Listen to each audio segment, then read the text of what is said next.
तो next lecture हमारा है 5 और आज का जो टॉपिक हमारा है वो है लीनियर मेजरमेंट। ठीक है, लीनियर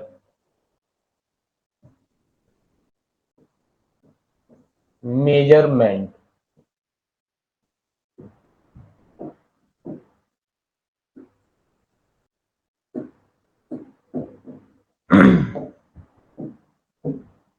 लीनियर का मतलब तो आपको पता ही है, सीधे सीधे आपको क्या करना है, डिस्टेंस को मेजर करना है। Clear?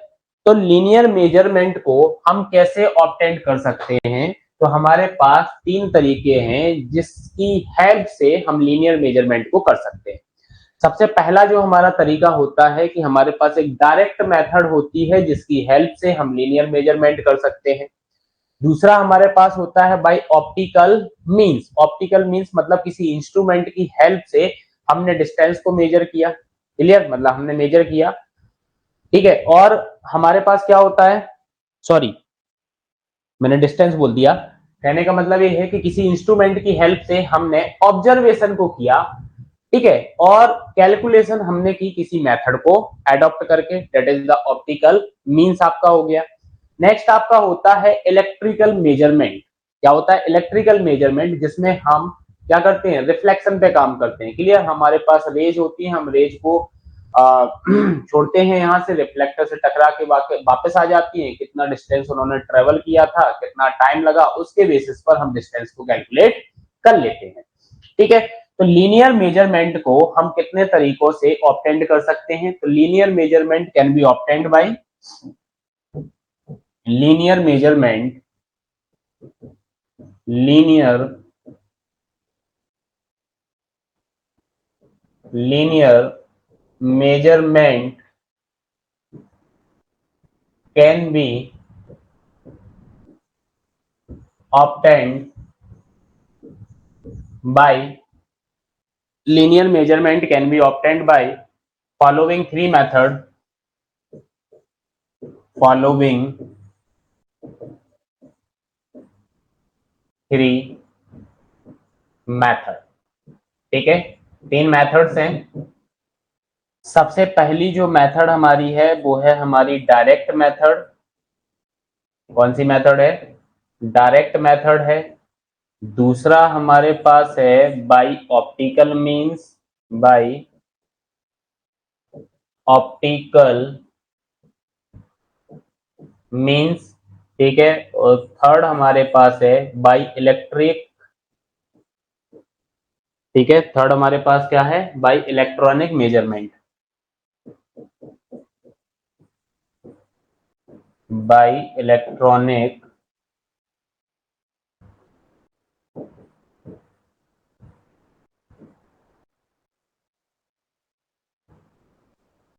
Bye electronic measurement. Clear? तो तीन मेथड्स हमारे पास हैं जिसकी हेल्प से हम लीनियर मेजरमेंट को क्या कर सकते हैं, ऑब्टेंड कर सकते हैं। क्लियर? सबसे पहले हमारा यहाँ पे आता है direct method.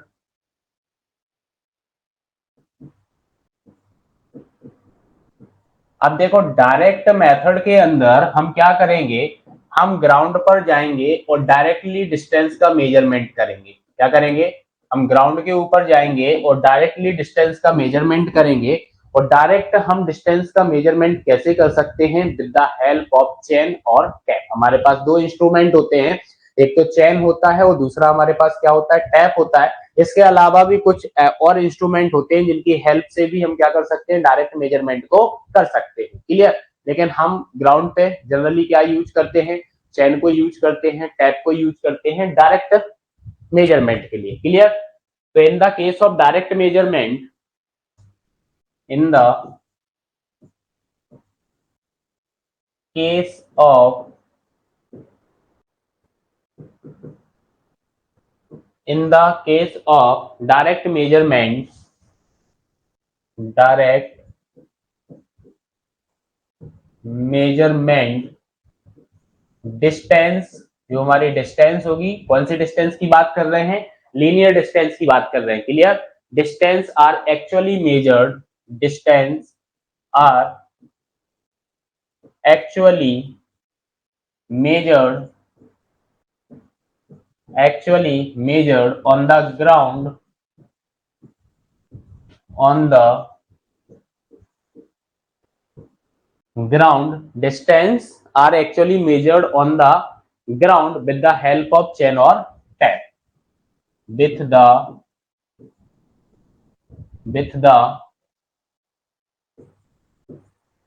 help of chain or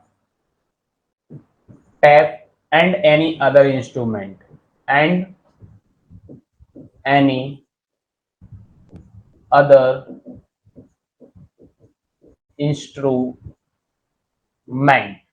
clear? इसके अलावा भी कोई इंस्ट्रूमेंट है जिससे आप क्या कर सकते हो, मेजरमेंट कर सकते हो। Clear? Clear? And this method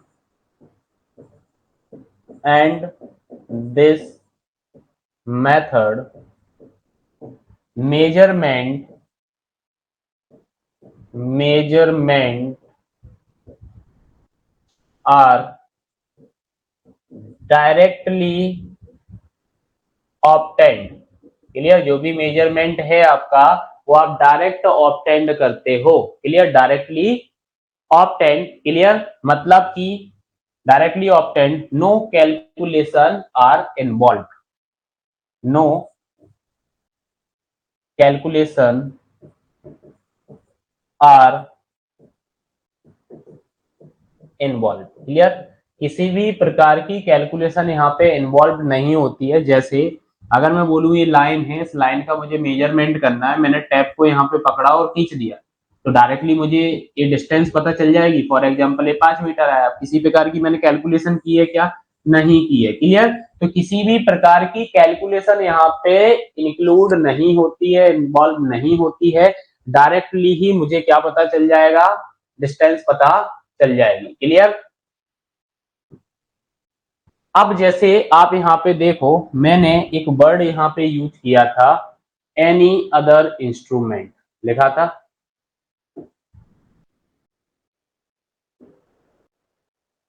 ठीक है? अभी एनी अदर इंस्ट्रूमेंट जो मैंने यहाँ पे लिखा हुआ था, तो वो अदर इंस्ट्रूमेंट कौन से हैं जिनकी हेल्प से आप क्या कर सकते हो, जिनकी हेल्प से आप क्या कर सकते हो? डायरेक्ट मेजरमेंट कर सकते हो। क्लियर? तो direct linear measurement also done by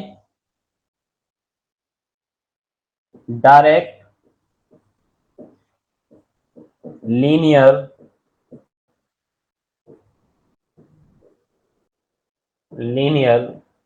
measurement also done by। Clear? Also done by यहाँ पे लिखा हुआ है, आप किसकी हेल्प से कर सकते हो। ठीक है? तो आप देखो यहाँ पे सबसे पहला जो यहाँ पे आपका इंस्ट्रूमेंट आता है वो आता है पेसोमीटर। क्या आता है आपका? पेसोमीटर। अब ये पेसोमीटर जो आपका यहाँ पे इंस्ट्रूमेंट अपन ने मार्क किया है, क्लियर, लिखा हुआ है, ये होता क्या है? हाँ, तो देखो ये जो पेसोमीटर आपका इंस्ट्रूमेंट होता है ना, इलेक्ट्रोमैकेनिकल एंड पोर्टेबल आपका डिवाइस होता है। क्या होता है? इलेक्ट्रोमैकेनिकल एंड पोर्टेबल डिवाइस आपका होता है। यह नंबर ऑफ काउंट को मेजर करता है, या फिर ऐसा बोलो नंबर ऑफ काउंट ऑफ टेस आपकी मेजर करता है। टेस से मतलब यहाँ पे ये होता है कि आपकी वेलोसिटी ऑफ बॉडी, आपके बॉडी का जो मूवमेंट हो रहा है। क्लियर? बॉडी का, जैसे अगर मैं बोलूं मैं यहाँ पे हूं, मैं चल रहा हूं, क्लियर, इस टाइप से जा रहा हूं तो मेरी बॉडी का मूवमेंट, मेरी बॉडी का जो मूवमेंट हो रहा है उसकी वेलोसिटी जो है उसको काउंट करता है आपका पेसोमीटर। क्लियर? तो आप क्या बोलोगे? इलेक्ट्रोमैकेनिकल एंड पोर्टेबल डिवाइस होता है। क्या होता है ये? यह आपका electro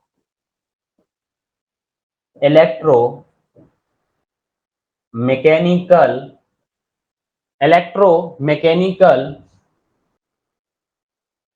and portable device which portable device which count number of pace which count number of pace and velocity of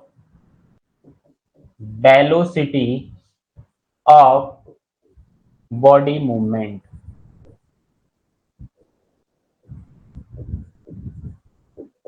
velocity of body movement. Clear. तो ये पैसोमीटर आपका डिवाइस होता है, इसकी हेल्प से आप क्या कर सकते हो। क्लियर। इसकी हेल्प से आप क्या कर सकते हो, इसकी हेल्प से आप डायरेक्ट मेजरमेंट को कर सकते हो। ठीक है, इसकी हेल्प से आप क्या कर सकते हो, डायरेक्ट मेजरमेंट को कर सकते हो। क्लियर। नेक्स्ट आपका आता है पेडोमीटर।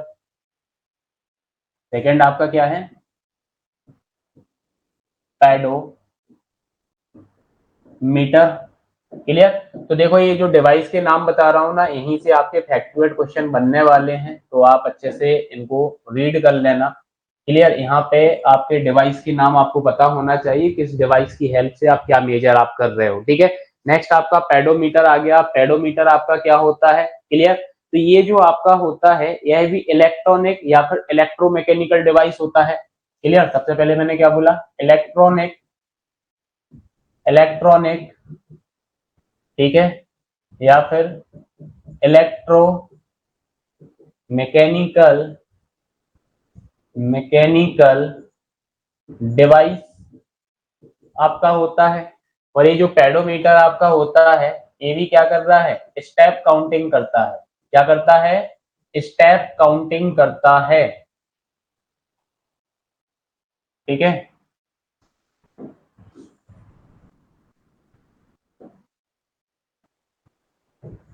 ये भी क्या करता है, स्टेप काउंटिंग करता है। क्लियर। आप जैसे चलोगे तो आपकी क्या करेगा, स्टेप्स को काउंट करेगा। क्लियर। कितने स्टेप्स आपने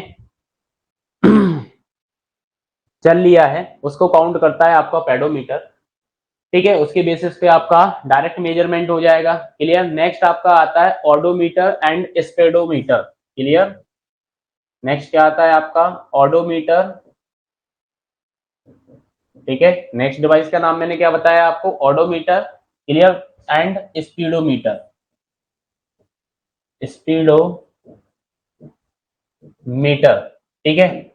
जैसे बाइक वगैरह है ना, बाइक के ऊपर अगर मैं बात करूं, आप अपने घर से जा रहे हैं, आपने कितनी डिस्टेंस को ट्रेवल कर लिया है, आप कहां तक, तो आप देखते हो आपका जो स्पीडोमीटर है उसमें आपको बताता है। तो आप यहाँ पे बोल सकते हो कि जो व्हील आपका है, उस व्हील के द्वारा कितनी डिस्टेंस को ट्रेवल किया गया है उसको मेजर करने के लिए ऑडोमीटर और स्पीडोमीटर की जरूरत होती है। क्लियर। तो आप क्या बोलोगे, हाँ, measuring the distance travelled by a wheeled vehicle. Clear. Measuring the distance, इसके लिए क्या बोलोगे, measuring the distance, measuring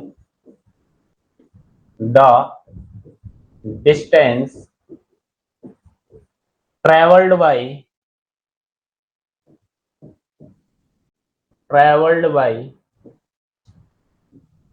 wheeled vehicle. ठीक है। ये आपका क्या होता है, ऑडोमीटर एंड स्पीडोमीटर, जो क्या बोलना चाह रहा है कि measuring the distance travelled by the wheeled vehicle. Clear. Wheeled vehicle के द्वारा कितनी डिस्टेंस को ट्रेवल किया गया है उसको मेजर करने के लिए ऑडोमीटर एंड स्पीडोमीटर आपका होता है। क्लियर। नेक्स्ट अगर मैं आपसे बात करूं तो फोर्थ आपका होता है क्या, पेसिंग। ठीक है। तो नंबर ऑफ रेस पेस, जैसे आप दौड़ रहे हो। क्लियर। तो रेस पेस को मेजर करने के लिए आप पेसिंग का यूज करते हो। क्लियर। तो उससे भी आपकी डिस्टेंस ही क्या हो रहा है, आपका क्या हो रहा है, काउंट ही हो रहा है, मेजर हो रहा है। क्लियर। तो डिटरमाइन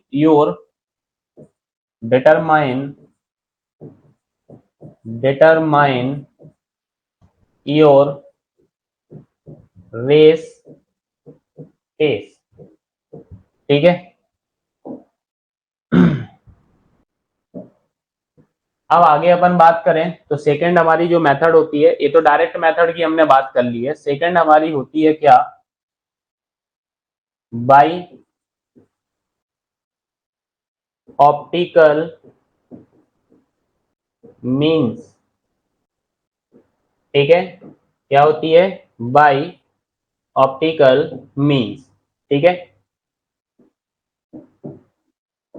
तो बाई ऑप्टिकल मीन्स में मैंने ये बताया था आपको, ऑब्जर्वेशन हम एक इंस्ट्रूमेंट की हेल्प से करते हैं, और इंस्ट्रूमेंट जो यहाँ पे होता है आपका टेलीस्कोप होता है। तो with the help of telescope आप ऑब्जर्वेशन कंप्लीट करोगे, और आप डिस्टेंस की कैलकुलेशन के लिए किसी मेथड को एडॉप्ट करोगे, जैसे कि ट्रायंगुलेशन आपका हो गया, ट्रायंगुलेशन छोड़ो, टिग्नोमेट्री आपका हो गया, क्लियर, क्या हो गया, टिग्नोमेट्री हो गया आपका, ट्रायंगुलेशन आपका हो गया, क्लियर। तो इन मेथड्स को आप यूज, मतलब ट्रायंगुलेशन मतलब कि जियोमेट्रिक मेथड आप बोल सकते हो, तो जियोमेट्रिक मेथड की हेल्प से आपका हो गया, या फिर मैं आपसे बात करूं तो दूसरा आपका टिग्नोमेट्री हो गया। इन मेथड्स को आप अप्लाई करके जो आपने observation with the help of telescope किया हुआ है, उससे आप क्या कर सकते हो, डिस्टेंस को फाइंड आउट कर सकते हो, और उसको आप क्या बोलते हो, ऑप्टिकल मीन्स बोलते हो, ठीक है। तो in optical method, in optical method, in optical method observation are taken through optical method observation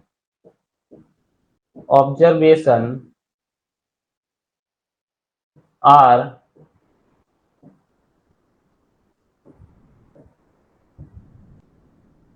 observation are taken through, clear. अभी क्या बताया था इंस्ट्रूमेंट का नाम, telescope, telescope. In optical method observation are taken through a telescope and and calculation are, ठीक है, and calculation are, कैसे करोगे, calculation are done to obtain the distance, done to obtain a distance by using distance, by using, हाँ, by using triangulation और trigonometry,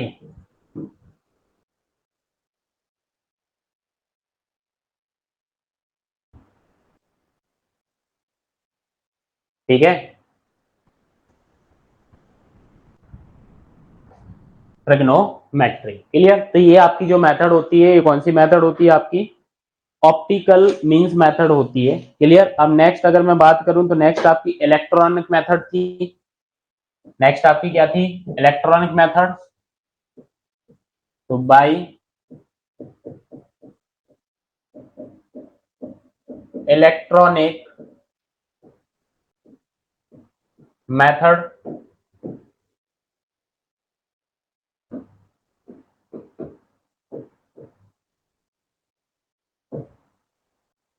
तो bye electronic method की अगर मैं बात करूं, ठीक है, तो इलेक्ट्रॉनिक मेथड में मैंने आपको बताया है कि जो आपका इंस्ट्रूमेंट होता है वो कैसे काम करता है, रेडियो वेव्स आपकी जो होती हैं उसको आप यहाँ से छोड़ोगे, रिफ्लेक्टर वहां पे होगा, वहां से क्या आ जाएगा, रिटर्न आएंगी वो रेज, कितनी डिस्टेंस को ट्रेवल किया, कितना टाइम लगा, उसके बेसिस पर आप क्या कर सकते हो, आप डिस्टेंस को कैलकुलेट कर सकते हो। ईडीएम मेथड आपने देखी होगी, जब बेसिक सर्वेइंग आप पढ़ते थे बीटेक के टाइम पे, ईडीएम मेथड जो आपने पढ़ी होगी वही आपकी इलेक्ट्रॉनिक डिस्टेंस मेजरमेंट मेथड आपकी होती है, क्लियर। तो इलेक्ट्रॉनिक मेथड के अंदर में क्या बोलूंगा, इन electronic method,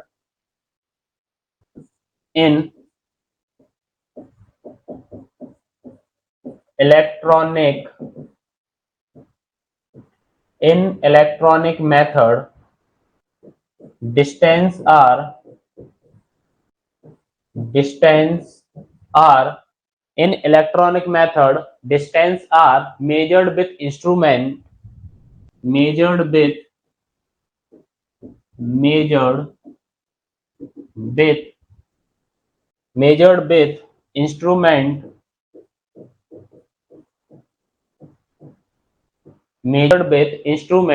that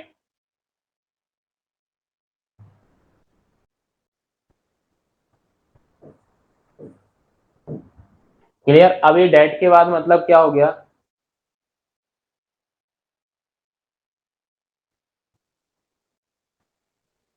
date work on propagation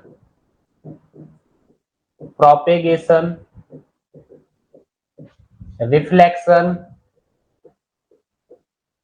ठीक है, किस पे वर्क कर रहा है, work on propagation, reflection and subsequent reception and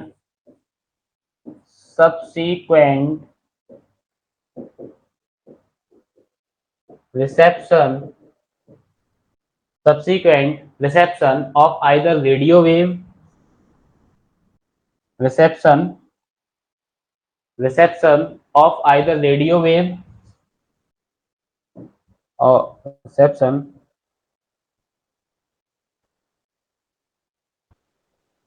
of either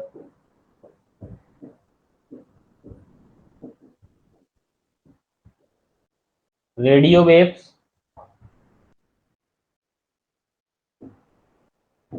light, clear, radio waves, light waves and infrared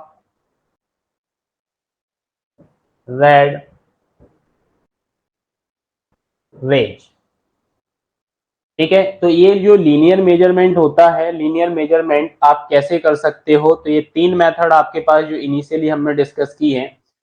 direct method होती है, optical means method by electronic measurement, ये हमने यहाँ पे डिस्कस कर लिया है, क्लियर। अब नेक्स्ट यहाँ पे देखो, यहाँ पे जो डायरेक्ट लीनियर मेजरमेंट मैंने आपको बताया, जैसे पेसोमीटर हो गया, पेडोमीटर हो गया, ओडोमीटर एंड स्पीडोमीटर आपका हो गया, पेसिंग हो गया, क्लियर। तो आप यहाँ पे देखो, यहाँ पे मैंने क्या बताया था कि आप जनरली ग्राउंड पे जो मेजरमेंट करते हो चेन और टैप की हेल्प से करते हो, क्लियर। चेन और टैप की हेल्प से आप क्या करते हो, मेजरमेंट यहाँ पे करते हो, क्लियर। तो चेन और टैप इन दोनों की हेल्प से जो आपने डिस्टेंस को मेजर किया है, उस डिस्टेंस को आप किस टर्म के द्वारा डिनोट करते हो, तो उसको डिनोट करते हो आप चेनिंग के द्वारा। किसके द्वारा, चेनिंग के द्वारा, क्लियर। तो यहाँ पे देखो,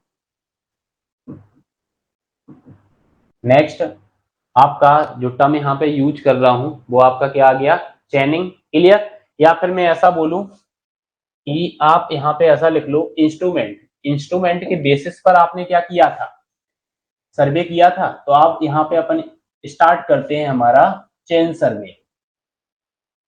यहाँ पे हम क्या स्टार्ट करते हैं, अपना चेन सर्वेइंग स्टार्ट करते हैं, ठीक है।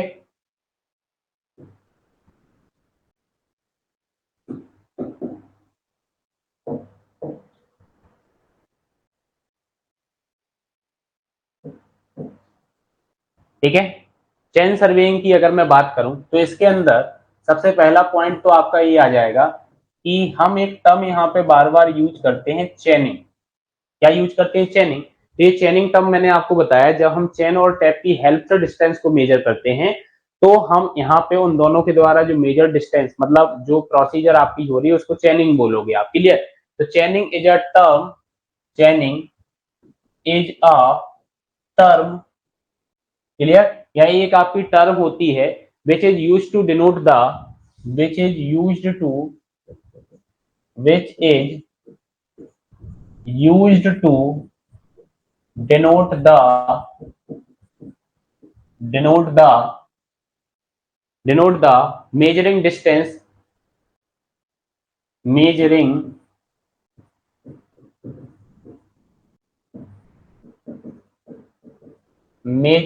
distance, clear. जो मेजरिंग डिस्टेंस आपकी है, clear, either with the help of chain, either with the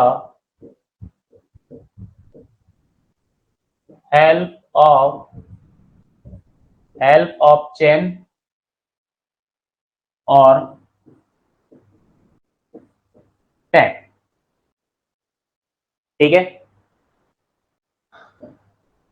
अब बात यहाँ पे चेनिंग की तो हो गई है, क्लियर। लेकिन हम यहाँ पे बात कर रहे हैं चेन सर्वेइंग की। तो चेन सर्वेइंग के अंदर जो मेन इंस्ट्रूमेंट आपका यूज होता है वो होता है आपका चेन, क्लियर। तो क्या बोलोगे, chain is the main instrument, chain is the main instrument, main chain is the main instrument used for measurement of used for measurement of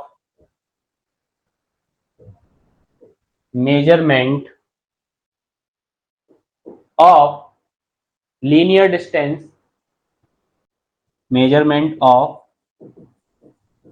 linear distance। और जब हम main instrument as a chain को use करते हैं, clear, तो hence it is known as chain survey, hence it is known as chain सर्वे।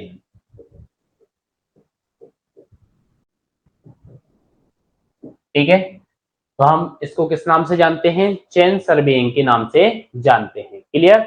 अब जो chain survey आपका होता है, क्लियर, तो आप किस एरिया का सर्वे कर रहे हो। यहाँ पे क्वेश्चन आपसे पूछा जा सकता है कि चेन सर्वेइंग को आप कहाँ पे यूज कर सकते हो।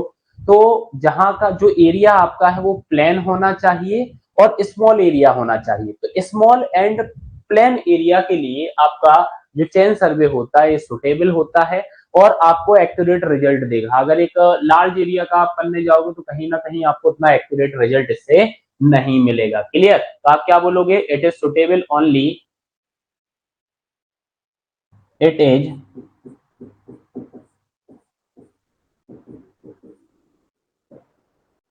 is suitable only when are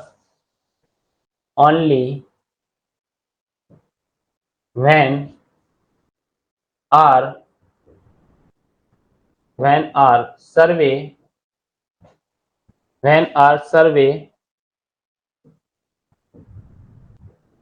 small and plain areas। ठीक है, स्मॉल एंड प्लेन एरिया जो आपके होंगे वहां पे मोस्ट सुटेबल मेथड है आपकी डायरेक्ट मेजरमेंट के लिए और मतलब लीनियर डिस्टेंस को मेजर करने के लिए, क्लियर। अब चेन सर्वे जो आपका होता है इसका प्रिंसिपल क्या होता है, यह किस प्रिंसिपल पे काम करता है, तो देखो,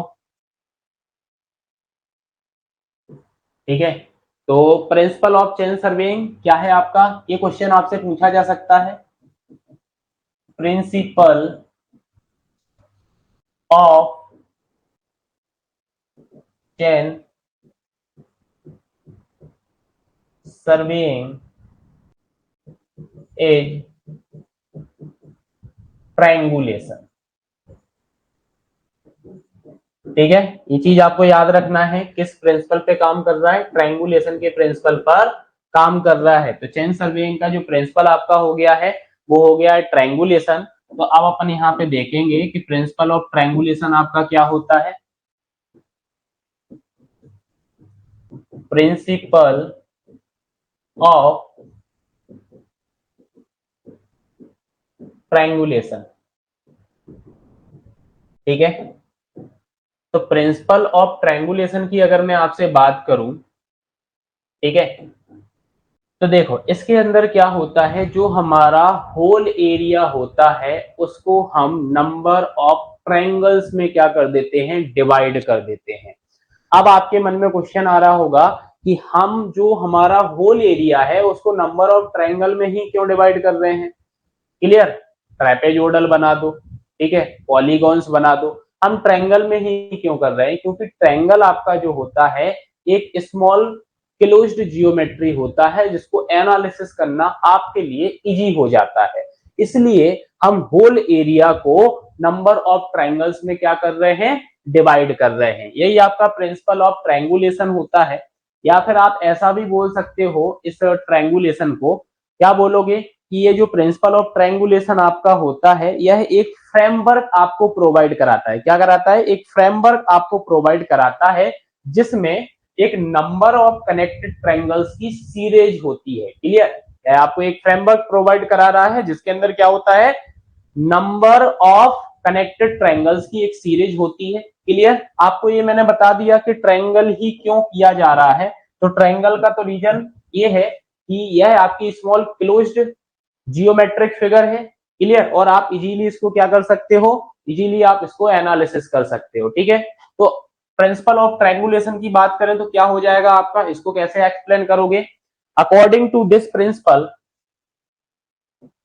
according to this principle, according to this principle, the area under chaining, the area under chaining, the area under chaining should be divided into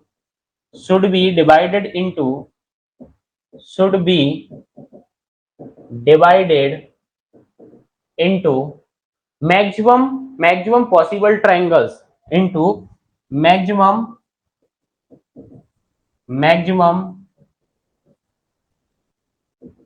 possible triangles.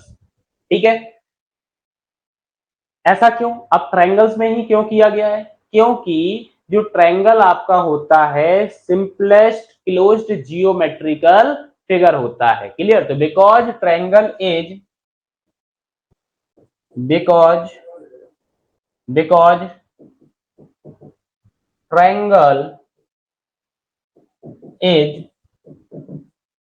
simplest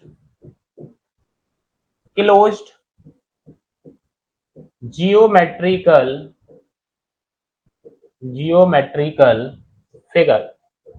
clear, जिसको एनालिसिस करना आपके लिए क्या है, इजी है। क्लियर, जल्दी आप analysis कर सकते हो। क्लियर, आप दूसरे शब्दों में इसको क्या बोलोगे, जो मैंने आपको बताया था कि जो आपका ट्रायंगुलेशन का मतलब होता है, यह आपको एक फ्रेमवर्क प्रोवाइड कराएगा नंबर ऑफ कनेक्टेड ट्रायंगल्स की सीरीज के फॉर्म में। क्लियर, तो आप क्या बोलोगे, in other word triangulation means, in other word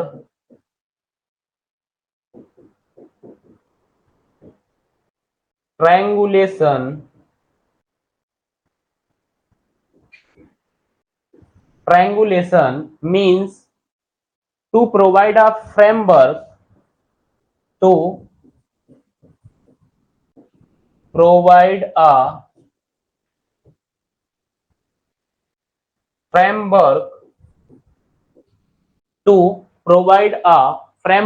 consisting of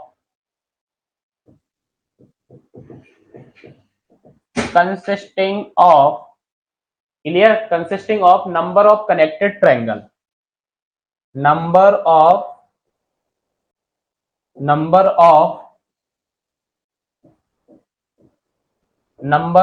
connected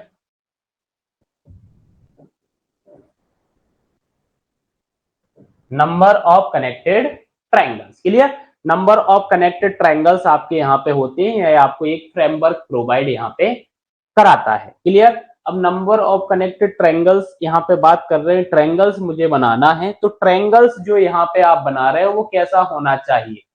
ठीक है, ट्रायंगल्स कैसा होना चाहिए, तो ट्रायंगल्स की अगर मैं बात करूं तो ट्रायंगल्स हमारा कैसा होना चाहिए, तो देखो यहाँ पे लिख लेते हैं एक point, well condition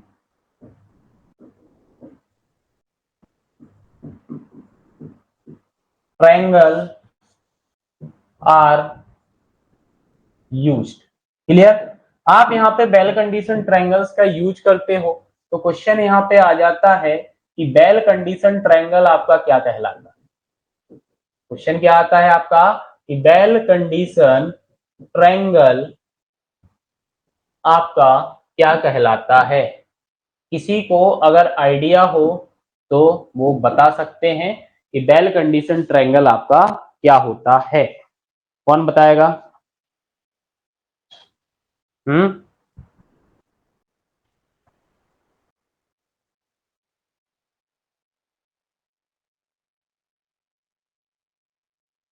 bell condition triangle बताओ जल्दी से क्या होता है।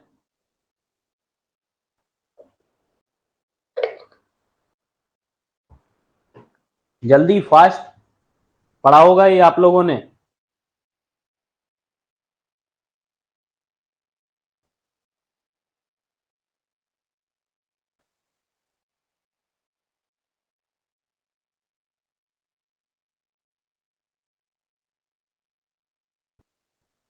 क्या होता है bell condition triangle?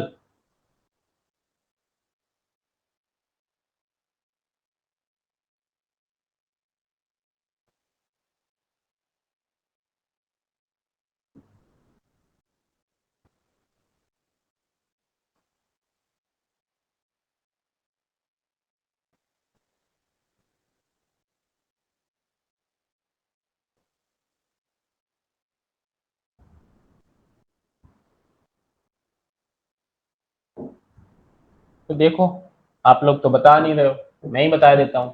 Bell condition triangle की अगर मैं बात करूं तो एक ऐसा ट्रायंगल जिसके अंदर जो एंगल्स हैं should not be less than 30 degree and not greater than 120 degree. मतलब एक ऐसा ट्रायंगल जिसके अंदर जो एंगल्स हैं वो 30 डिग्री से कम नहीं होना चाहिए और 120 डिग्री के ऊपर नहीं होना चाहिए। क्लियर? ऐसे ट्रायंगल को हम बेल कंडीशन ट्रायंगल बोलते हैं। तो क्या बोलोगे? A well condition triangle, a well condition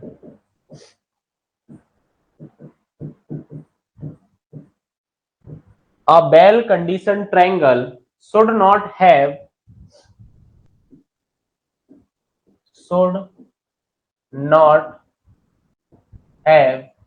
no angle no angle less than 30 degree, less than 30 degree and and greater than 120 degree. ये क्वेश्चन बहुत बार आपकी एग्जाम में आया हुआ है।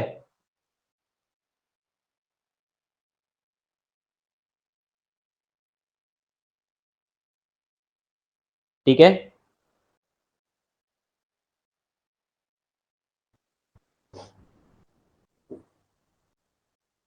अब आपने इक्विलेटरल ट्रायंगल देखा होगा।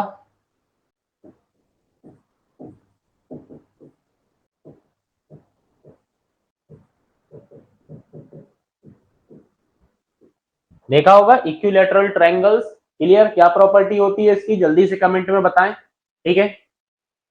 बाद में भी आप ही बताएं इक्विलेटरल ट्रायंगल से आप क्या समझते हो। क्लियर? तो जो आपका इक्विलेटरल ट्रायंगल आपका होता है इसको कंसीडर किया जाता है as a well condition triangle. तो हम कोशिश करते हैं कि इक्विलेटरल ट्रायंगल हम बना लें। क्लियर? क्या होता है? 60 डिग्री के एंगल होते हैं। हाँ, कमेंट करना जल्दी से। An equilateral triangle is is considered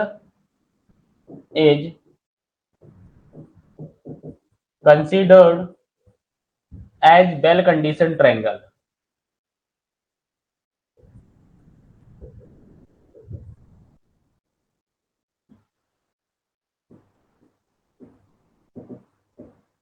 देखो जो बेल कंडीशन ट्रायंगल आपका होता है ना उसका जो एपेक्स पॉइंट होता है बहुत ज्यादा शार्प होता है। क्लियर? तो in well condition triangle apex point are very sharp. In well condition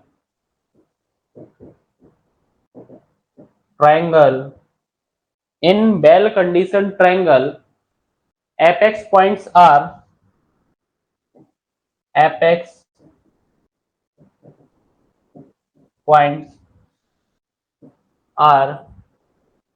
very sharp। ठीक है, तो ये कंडीशन याद रखना है कि भाई 30 से कम नहीं होना चाहिए, 120 से ज्यादा नहीं होना चाहिए। यह आपको यहाँ पे यूज करना है, वो आपका बेल कंडीशन ट्रायंगल कहलाता है। क्लियर? वो आपका क्या कहलाता है? बेल कंडीशन ट्रायंगल आपका कहलाता है। ठीक है, इस पर देखो क्वेश्चन भी आपका क्या आता है। जैसे अगर मैं फैक्चुअल क्वेश्चन की बात करूं ना, तो किस टाइप का क्वेश्चन आपसे पूछा जाएगा। देखो यहाँ पे एक क्वेश्चन देख लेते हैं इस पर। क्वेश्चन है आपका well conditioned triangle, bell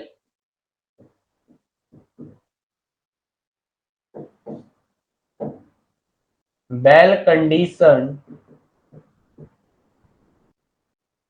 triangle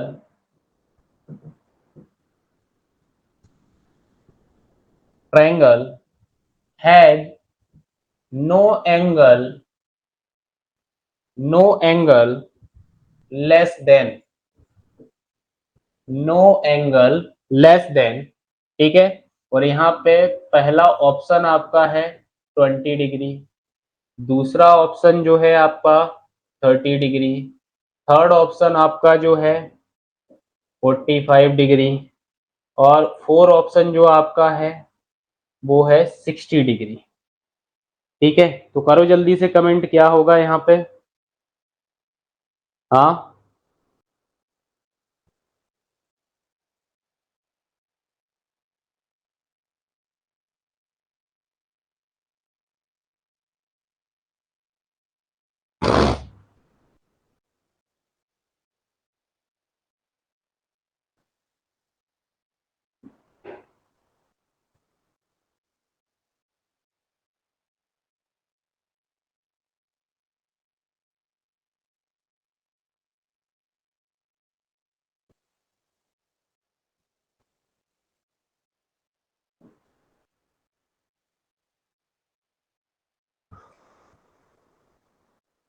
क्या आएगा आंसर?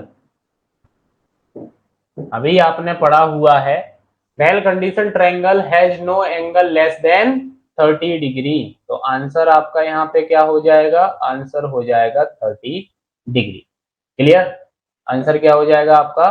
30 डिग्री आपका आंसर हो जाएगा। क्लियर? अब देखो यहाँ पे, जैसे मैंने आपको क्या बोला,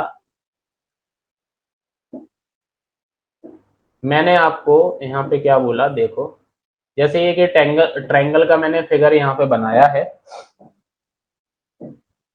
ठीक है, क्या बनाया? एक ट्रायंगल का यहाँ पे फिगर बनाया हुआ है, और इस ट्रायंगल के जो एंगल्स हैं, ये 60 डिग्री का एंगल है। क्लियर? और ए बी आपका एंगल कितने का है? 60 डिग्री का है। और ए बी एंगल आपका कितने का है? 60 डिग्री का है। ये जो ट्रायंगल आपका है कौन सा है? इक्विलैटरल ट्रायंगल है। ठीक है, तो ये जो इक्विलैटरल ट्रायंगल आपका है, यही तो मैंने आपको बताया था, ये आपका क्या है? Well condition triangle, well condition triangle. ठीक है, क्योंकि जो एंगल्स आपके हैं ना, वो 30 से तो ज्यादा है और 120 से कम है। क्लियर? ये जो इक्विलैटरल ट्रायंगल आपका है, इसको आप आइडियल ट्रायंगल भी बोल सकते हो। ये आपके लिए क्या है? आइडियल ट्रायंगल है।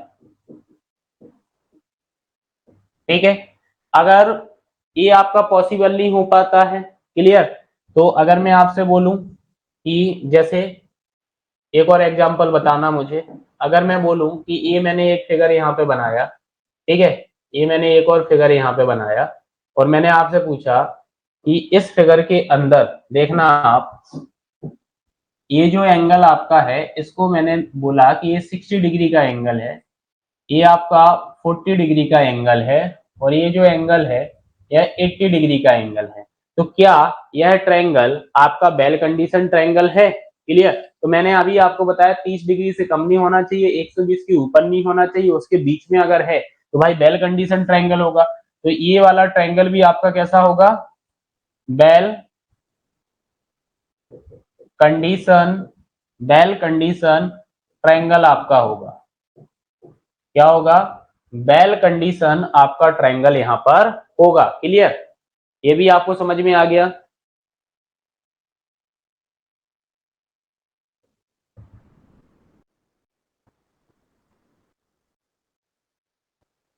ये भी आपका क्या हो गया? वेल कंडीशन ट्रायंगल आपका होगा। क्लियर? अब नेक्स्ट देखो आप,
जैसे एक और ये मैंने ट्रायंगल यहाँ पे बनाया हुआ है। ठीक है? अगर मैं आपसे बोलूं कि यह आपका 20 डिग्री एंगल है, ये एंगल भी आपका 20 डिग्री है, और ये जो एंगल है यह एंगल आपका 135 डिग्री है। ये एंगल कितना है आपका? 135 डिग्री है। तो क्या ये वेल कंडीशन ट्रायंगल है? नहीं है। क्लियर? तो आप क्या बोलोगे? That is not well condition triangle, not well condition triangle. ठीक है? नहीं होगा, क्योंकि जो कंडीशंस आपकी हैं यहाँ पे, क्लियर, जो कंडीशंस आपकी यहाँ पर हैं वो आपकी सेटिस्फाई नहीं हो रही है ना। क्योंकि आपको यहाँ पे क्या बोला गया है कि भाई 30 डिग्री से कम नहीं होना चाहिए, 120 के ऊपर नहीं जाना चाहिए, तो 120 के ऊपर भी चला गया है और 30 डिग्री से कम भी है। ठीक है?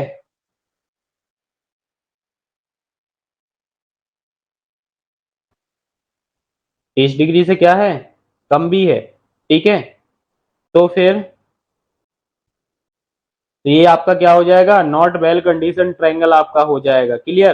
तो देखो क्या होगा एग्जाम में, जैसे कि मैंने आपको क्या बोला कि ये जो आपको क्वेश्चन बताया, तो एक तो आपको इस टाइप का क्वेश्चन पूछा जा सकता है न्यूमेरिक वैल्यू में। जैसे अभी तो मैंने ये बोला था well condition triangle has no angle less than. Clear? Less than के बाद वो बोल सकता है एंड ग्रेटर देन, वो यहाँ पे साथ में 120 वाली वैल्यू भी आपकी ऐड कर दे। क्लियर? एक तो इस टाइप से वैल्यू में आपसे ये क्वेश्चन पूछा जा सकता है। ठीक है? एक तो इस टाइप से वैल्यू में क्वेश्चन पूछा जा सकता है, और दूसरा क्वेश्चन की 4 इस टाइप से फिगर वो बना दे, वो पूछे कि इसमें वेल कंडीशन ट्रायंगल आपका कौन सा है, तो आपको फिगर के बेसिस पे मार्क करना पड़े कि ये हमारा वेल कंडीशन ट्रायंगल है। क्लियर? तो बता सकते हो ना वेल कंडीशन ट्रायंगल। ये इसलिए मैं बोल रहा हूं बार बार, क्योंकि इस पर ना बहुत बार फैक्चुएट क्वेश्चन आपका बन चुका है और आता ही है फैक्चुएट क्वेश्चन आपका वेल कंडीशन ट्रायंगल पे। ठीक है? ऐसा नहीं है कि नहीं आएगा, आता ही है, क्योंकि अच्छा क्वेश्चन है आपका ये। ठीक है?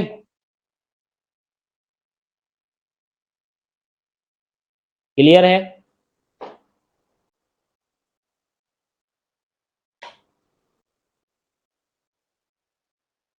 ठीक है? तो इसके आगे अपने को अब एक ग्राउंड लेना है, ग्राउंड के ऊपर अपने को चेन सर्वे करना है। क्लियर? तो किस टाइप की लाइंस अपन ड्रॉ करते हैं, क्या क्या चीजें, किस टाइप की प्रोसीजर होती है चेन सर्वे की।